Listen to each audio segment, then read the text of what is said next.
Eso.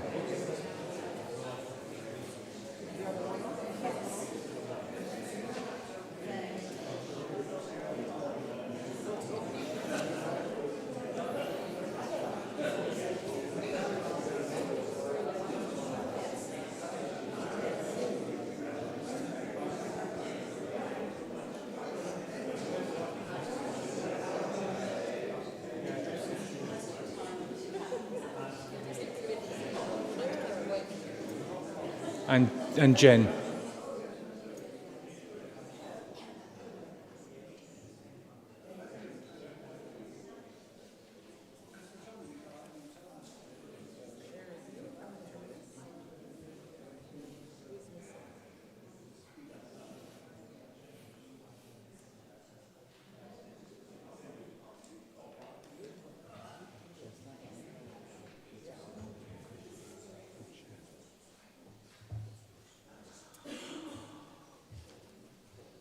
Well, I hope you've had some good sessions. I certainly, well, I enjoyed mine. Whether those who were there did is another matter. But just to let you know what we did in each of our sessions then. I was looking after church buildings. I started off with the reality of the finances that are not going to change, that it costs a lot. They're grade 1, grade 2, grade 1, grade 2 star, and the government likes it that way because they get everything looked after without having to spend a penny. And of course, the £9 billion is not ours. It belongs to the Church Commissioners for England, and they're completely separate from us. Hurrah! Once we've grounded ourselves in the reality, then we can look at what else we can do. So I mentioned some of the things that the church is trying to do to help. We are getting a church building support officer through a grant from those church commissioners. We're now recruiting that person. Hopefully they'll be in place for all of our parishes from January, working alongside Kevin Tucker, the DAC secretary. We're working on getting the church maintenance partnership in place, but we're waiting for the Church of England nationally to organise that. That's got a little caught up with some of the negotiations, but that will hopefully bring, if you join it, it will bring down insurance costs and some maintenance costs, and we looked at some other resources there. We looked at what our church buildings can do in themselves. Speaking to visitors, being open to visitors, being used by the communities, and the importance of community audits, because we can't just assume we know what our communities are about. So ensuring that we do understand our communities and we can use our God-given resources better to serve them. We looked in some depth at what Festival Church is as a real concept, one that's a working concept, has made a difference, and is not a step to closure, but instead is a more honest way of looking at what we have and using our resources better. We did some Q&A around there. We explored how the community can come on board and look after our churches with us as another means of outreach, actually, and also interpreting the faith in our churches because we just tend not to do it.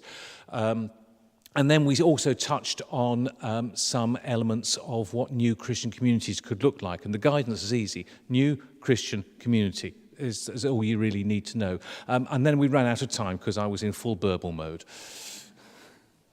Jen or Colin?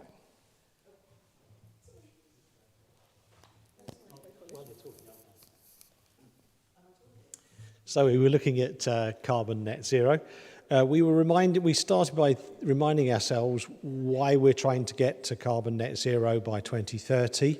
And we reflected on the fact that actually we've seen lots of evidence in this year and last year of how climate has been changing on us and how climate is becoming much more extreme around us. But also we are, as a church, we are governed by our synod, so both by General Synod and by our Dustin Synod, and both synods have committed us to that net zero target by 2030, or aspiration. I prefer to call it an aspiration than a target. We talked about the difficulties of trying to get to carbon net zero and how some of our churches don't lend themselves very well to reducing energy usage. But we talked about some of the things that we can do. So the first thing that every church can do is to register for the Eco Church scheme, and particularly then to go through the award scheme.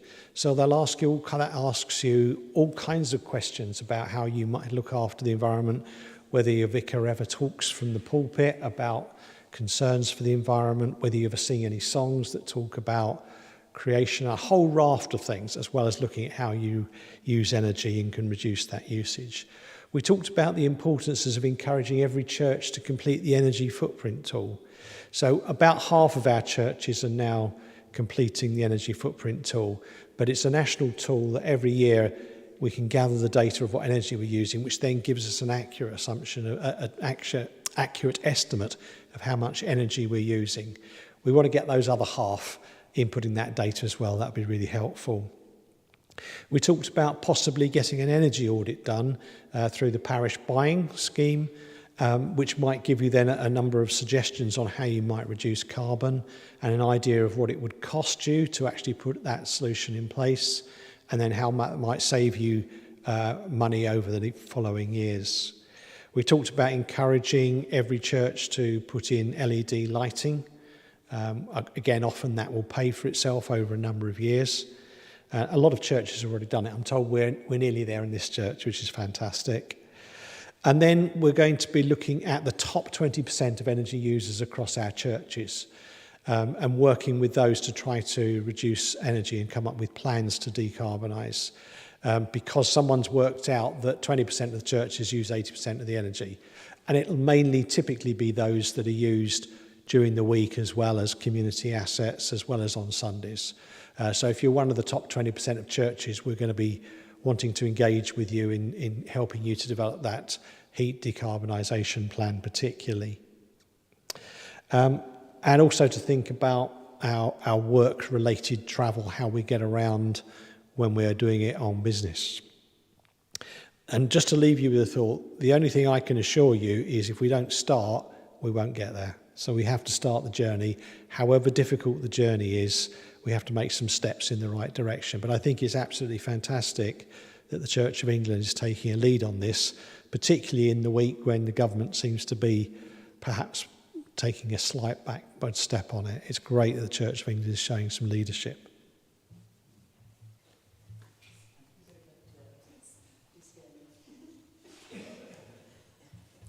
Hello.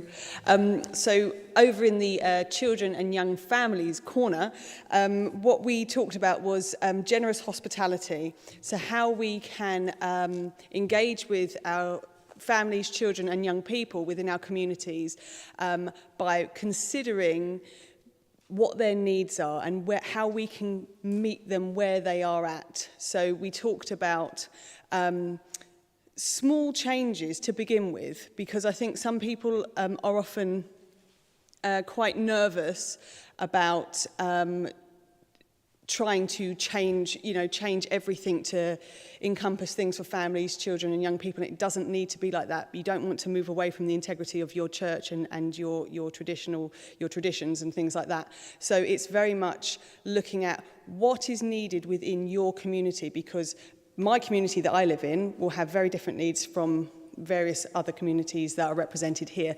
So looking at what it is that you can do to meet those families and to shine that light of Christ towards those within your community. So we really discussed practical ideas.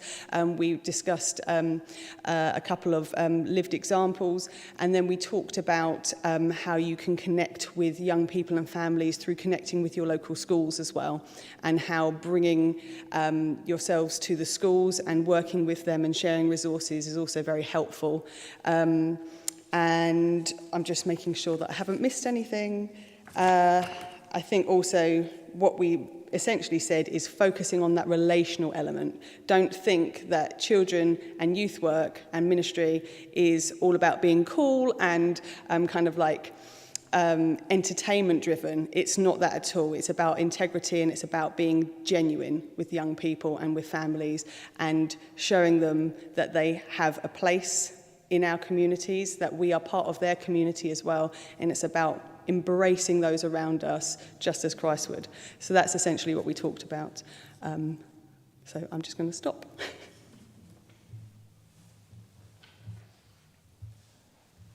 Thank you very much. So there's 3 potted versions of 45-minute presentations and discussions. Now you've got the panel, so you've got our diocesan officers, you've also got your deanery leadership, me and the bishop. We're here now for any questions you may have or observations you'd like to share, and Richard will run round with the microphone. Any comments, anybody? You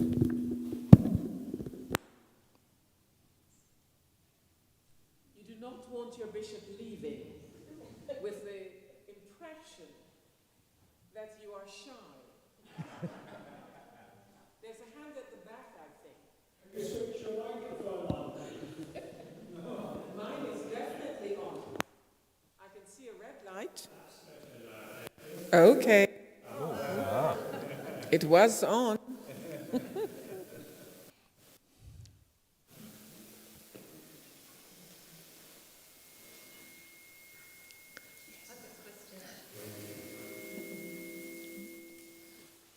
just a bit troubled by this third bold outcome and how, because it's not a smart target, the other two are. And I just think it's just a bit wet and wishy-washy after the other two that you can really work with, but how do you show a sign of revitalisation? Shall I? And then I'll open it up. Okay, Because go for this is the one that really gets me. This one really gets me. Anything that shows change, movement, is an outcome. And revitalization is something that says, let's get back again that which gives us life as a church. And the other two are actually dependent on the third one being hit. Because we're not going to get any change unless we get back to basics, who we are, what our faith is, what drives us, why do we want people to come to Christ? And if we can engage that, then we're going to make a difference and we're going to do other things. And I can get really boring now. Because every PCC has a constitution. You probably haven't read it. Go and find yourselves online. You Google the Parochial Church Council's Powers Measure, 1956. That's your constitution. Section 2 says that every PCC will work with the minister in exploring matters which are pastoral, evangelistic, community, and the other one that I always forget. But so if actually a PCC does its job and look at what evangelism means in its place and what a community means in its place, and it grasps that again, it's going to look at what it can do to get that third one is amazing because it opens the other two up. It might not be a smart one, but if you've engaged with it, you'll actually have those other two outcomes. I would walk into a church and know that it has a sense of having been revitalized if the people were alive in the church. And what do I mean by that? Have you ever tried, the Lord be with you and also with you? What is that? So this sense of when you leave your homes or you're getting ready for church, are you getting ready for church with a sense of expectation that you're going today and something is going to happen? The Spirit is going to use your priest, your lay reader, your children in the church, and that it's going to be exciting. You watch people going to a football match. Do you ever see them just going to a football match, just sauntering, and their face is serious, and, they're going, oh. You don't see that. You see excitement. People are singing the whole damn way to the football match. Why do we come to church without any energy? Okay, maybe we come, but can we leave with some energy? As if the Spirit has actually touched us? So I think, and don't tell me you're British. Don't tell me it's okay for you, you're Jamaican, so you can be a little bit excited. That's nonsense. Because I've watched you at football matches, I've watched you at cricket matches, I've watched you getting excited about other things. Why not be excited about God? I tell you what, if we're excited about God, that in itself is going to be an attraction. Because people are going to want to know, why are you so happy? What is it that gives you joy? Why are you singing? And you're going to be able to say, God has been terrific. God has been terrific. This is what God has done. It gets you to begin to talk about God and what God is doing in your life. So try it.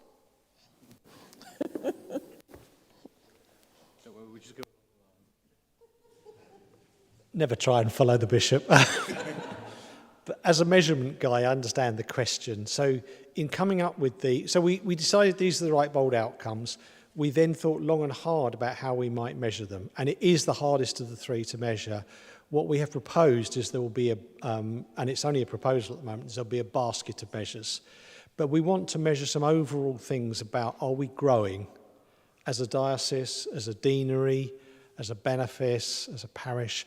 Are you growing? That's what this is about. It's about, because the underlying problem that we've got is we are in serious decline. Unless we do something different, we're not going to be here in 20 years' time, or when Darren's due to retire, or whenever he said earlier. We're not going to be here. That's when I die. That's when you die. All right. Do you know? Well, I just hope to get some retirement. Anyway, so there's going to be a basket of measures showing, are we growing? Are we growing overall? Are we growing in individual places? And then probably some much more subjective ones, some questionnaires to fill in, looking at the number of confirmations going on, et cetera, et cetera. And it's going to be tricky to manage, but we think we've got some ideas on how we might do it. But yeah, good point. It's not quite as smart as the others, but it is the beating heart of what we want to try and achieve, what we need to achieve. And I think Darren's just whispered to me that if we get number 3, the other 2 will happen. I really believe that. If we are excited and attracted and, just think about those of you who have a partner. Just think about the passion of wanting to see them and wanting to be with them initially.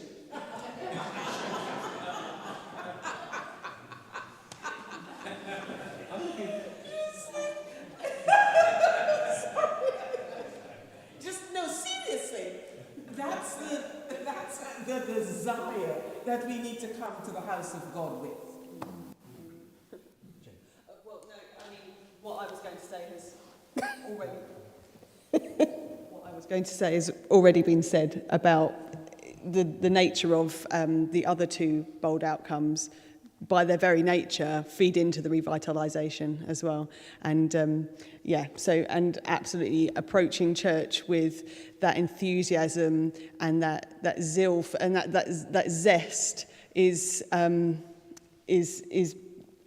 vital for that revitalisation. It just made, when you were talking, it just made me think of a moment at church, in my church, where I was really overcome by the Spirit, and I whooped. In an Anglican church, I whooped. And Barry, who's in his 70s, went, "Steady on, girl." And I said, "It's a spirit, Barry." And but it's exactly that. Yeah. I think, Penny, you've already started to do it because you've worked with one church on their parish plan, and I was at their PCC, and the parish plan was part of that PCC.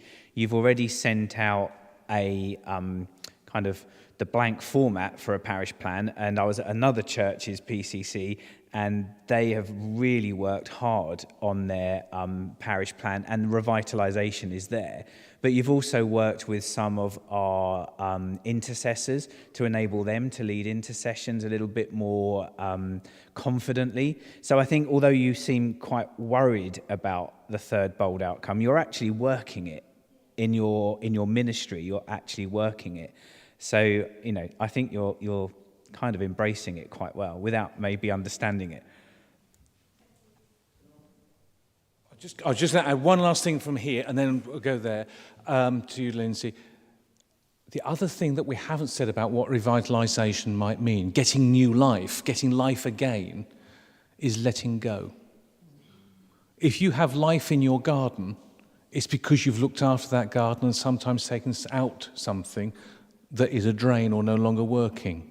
We've been Church of England for so long, we're desperate to hang on to everything.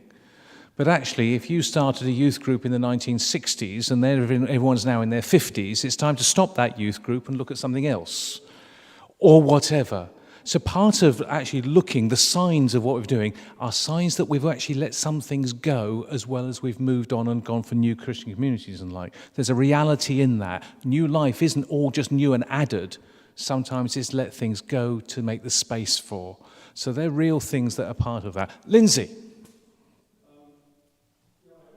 Ask a question from the perspective of a parish priest who's 4 to 5 years from retirement and counting the days. No, I wish it was 45 years from, no, 4 to 5. However, I'm not counting the days with any degree of happiness, but sadness, because to me it feels like ministry's only just begun in a weird sort of way. And I just love to continue for much longer. But the point I'm making is that, wanting our churches to grow and flourish is what gets me out of bed every morning and doing the things we do. If I could liken worship, mission and ministry, all those things, to plate spinning, if you have one plate to spin, because a lot of the energy and the encouragement comes from the parish priest, if you have one plate to spin, it's relatively straightforward. The more plates you add, the harder it becomes. And I would like people to comment, if they would, on two possible contexts. One where we have 9 churches and a parish or parishes which are not too far from here, where you have one parish priest, one church and 2,000 people, whereas we have 9 churches and 11,000 people. And I'd just like comments on how we deliver some of these things in our context compared to others.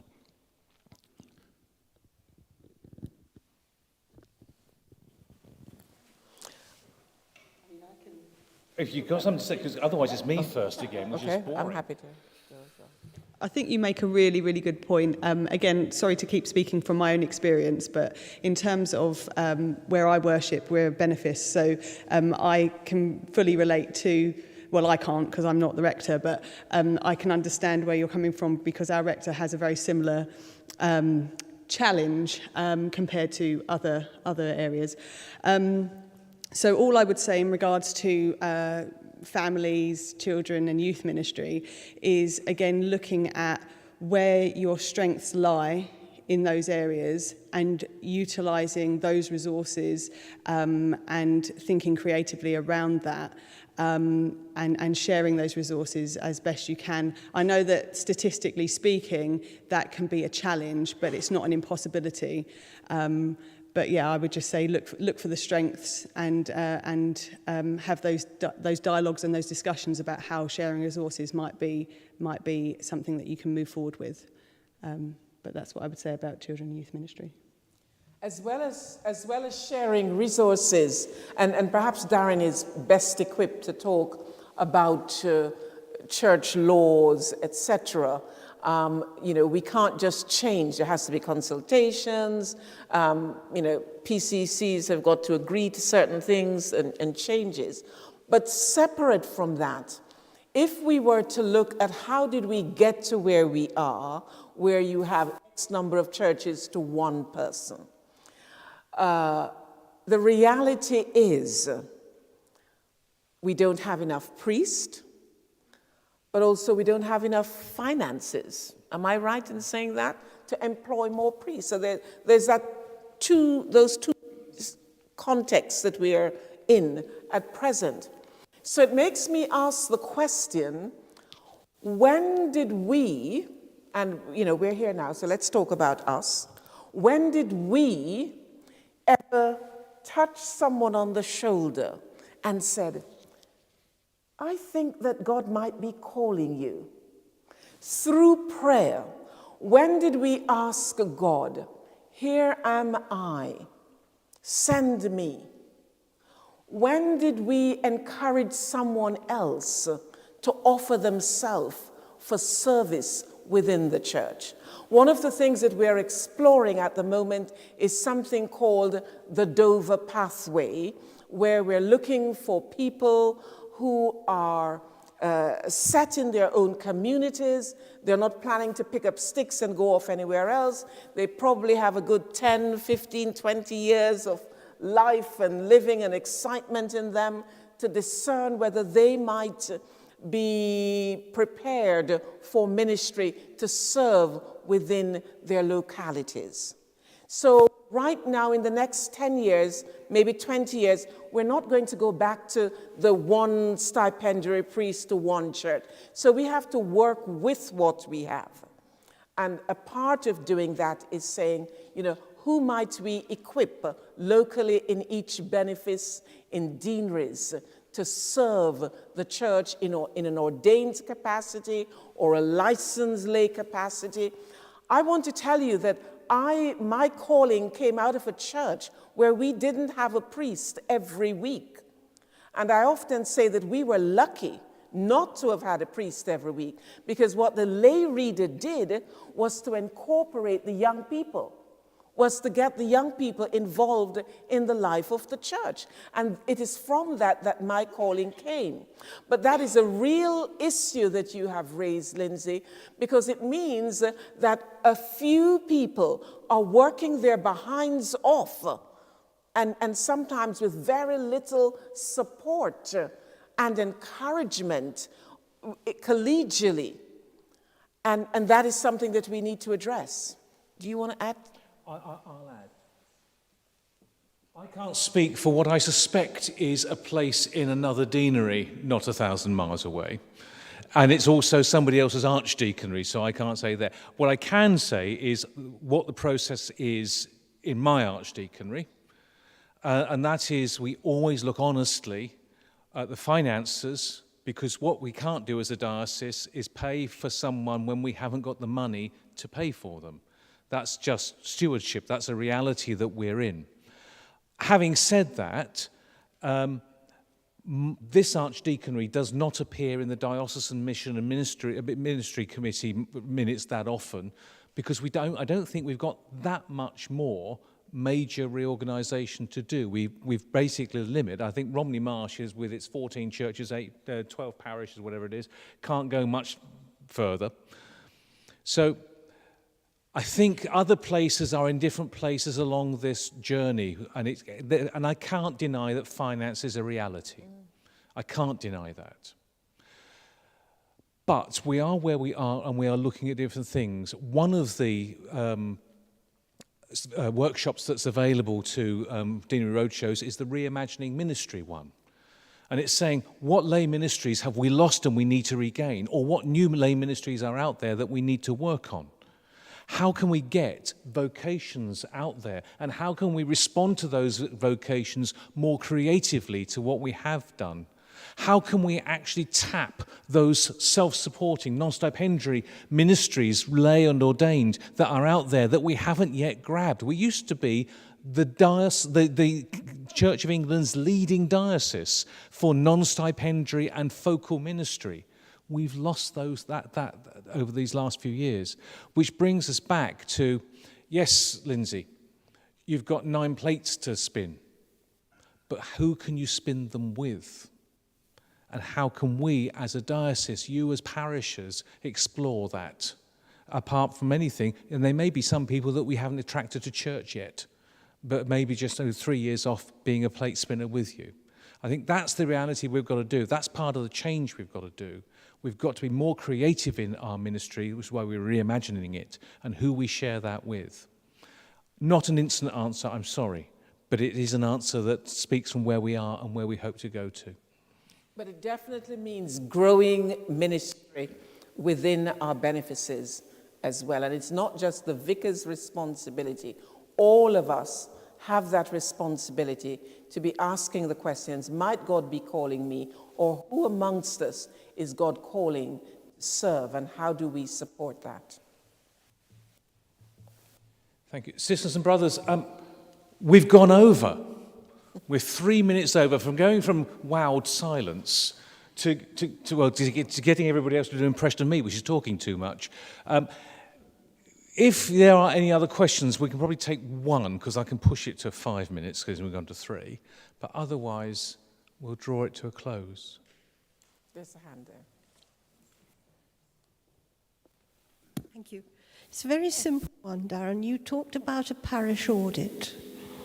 How can we do one of those, please? Oh, I'm glad you asked that. If you've got anyone from your benefice who's gone to my patch, I gave a crib sheet, which has got on our website, there's a community audit tool. So have a look at that. If you look at that, it's one version of a tool, and you go, it doesn't quite work for us, ping me an email. I'm on the diocesan website. You can find me on there. It's the usual picture of me. It's 5 years old, and that's not, it's 10 years old, and it looks boring, but you can find me. And I can send you links to other audit tools from the dioceses of Truro, Hereford, and Exeter, and Ely. All have slightly different versions, so you might find something that speaks to you, and you can adapt them. But the main thing is engage with your community, find out what they're really at.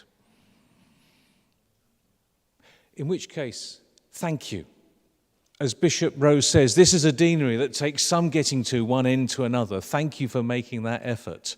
Thank you for coming out this evening. Thank you, Lindsay, Jeanette, Andrew, and your team here, whose names I don't have, for your hospitality. Thank you, Mr. Eridine, Madam Assistant Eridine, for joining us and being part of this evening. And thank you for colleagues from Diocesan House and the Old Palace for coming as well. It has been wonderful to be here. I've thoroughly enjoyed myself. I hope that you have. And not only have you enjoyed the fellowship with others, but it's been something that's engaged you and given you something to explore further as we try and get that third veiled outcome leading to the other two. Thank you. Oh, I haven't introduced Orla I Am Bad, and I've also forgot these. They're in my hand, and I've forgotten them. Orla Garrett is our new head of media and engagement. She's, those of you remember Anna Drew? She's not replaced Anna Drew. She has come to be our head of media and engagement and lead us where we need to go with that. She's started brilliantly. She loves to have your good news stories, your videos, your words or pictures, all sorts. She will share that. And one of the things she has done is produce this for you. This, do take away. There are some on chairs that you haven't got. Take them away. They are the review of last year's finances, the outcome and where it went. Do take that. It's really informative. And there are some more for your PCC at the door. Right, yes, take them because they're heavy. She doesn't want to take them back again. And there's also on your chairs, I hope, or by the door, a little précis of this evening about what the roadshows are for, remind you of the 3 bold outcomes, and 3 questions for you and your PCC in the light of this evening.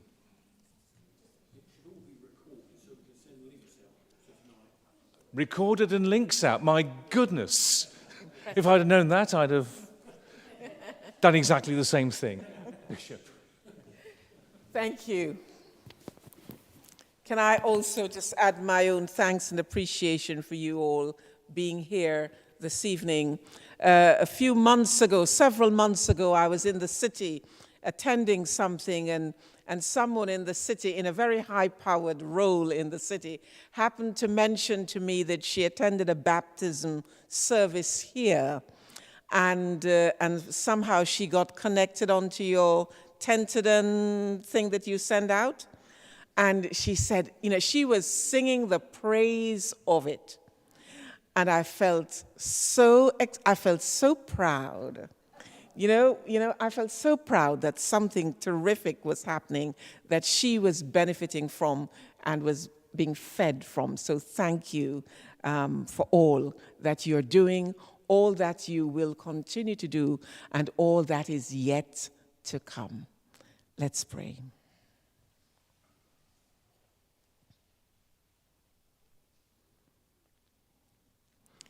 Unto God's gracious mercy and protection, I commit you all. May the Lord bless you and keep you. The Lord make his face to shine upon you and be gracious unto you. The Lord lift up the light of his countenance and give you peace. And the blessing of God Almighty, the Father, the Son, and the Holy Spirit be upon you and remain with you, and all those whom you love, pray and care for this night and always. Amen.